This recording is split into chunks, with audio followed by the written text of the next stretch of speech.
Federal Reserve Chairman Ben Bernanke adding his voice to the many warnings about the fiscal cliff. He spoke in New York today saying the Federal Reserve does not have the means to offset its potential impact. Congress is running out of time to reach a compromise to avert massive tax hikes and budget cuts impacting nearly every American. Danielle Lee has more. Economists, including Federal Reserve Chairman Ben Bernanke, described January 1st as an economic disaster if Congress doesn't reach a compromise to cut the U.S. debt. A fiscal shock of that size would send the economy toppling back into recession.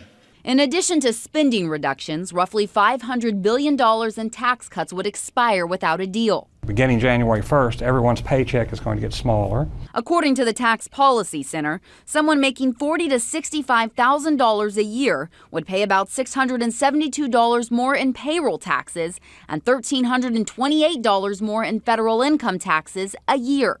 The child tax credit would be cut in half and credits for students reduced. Additionally, more than 30 million Americans could have to pay a tax Congress has traditionally protected them from, known as the alternative minimum tax. It is ensnaring a large number or an increasing number of middle-class families as well.